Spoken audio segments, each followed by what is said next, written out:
Sme pri konci. Môj kamarát chce byť, pozrá sa. Prišli sme sa kúknúť, či tu nie sú dáke ryby, ale to si nemyslím. Pretože sú tu kamene. By sme jednu chytili a ukázali vám. Vidíte sami, že je to veľké jazero aj tam na konci. Tam je bažina, tam by som nešiel radšej. Tam hore máme kolejnice, sú tu aj hady, ale treba dávať pozor.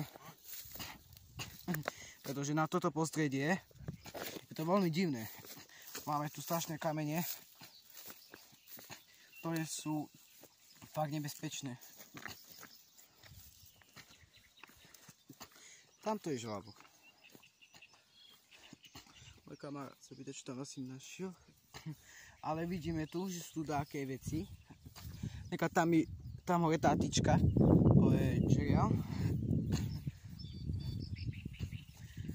Takže snažíme, ale neviem, či tam v tom lese horí, alebo čo. Ale neviem asi. Ale ja si myslím, že to je skala.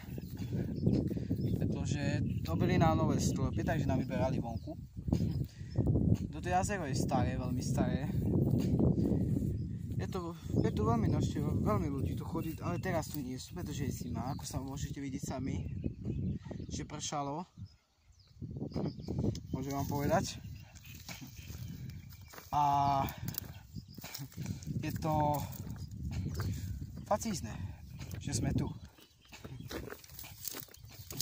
Tá cesta je dlhá a daj pozor. A tá voda je fakt zimná. Sú tu veľa kameňa, ak si všimnete po mojom pravom a ľavom boku. Tá voda tam, hlavne tam, taký kúr, a nuka ide. Treba dávať pozor, aby ste nuka nesplavili, keby ste tu chceli také ryby ísť. Sú tu veľa kamene, ale dá sa tu prejsť, pretože tam sú schody, vidíte, ak po mojej pravej boku. Ale dá sa to prejsť. Chodíme tu veľmi opatrne, aby sme nespadli do vody. Pretože tá voda je zimná a sú tam hady, raky, ryby a ešte také morské živočíši. Je to veľmi obývané, ale treba dávať pozor, pretože môžu tu byť aj jedovaté hady, ktoré môžu aj prísať alebo dokonca aj škodiť. Takže na druhú časť musíte počkať, že sa vám s vami lúčim. Dovidenia.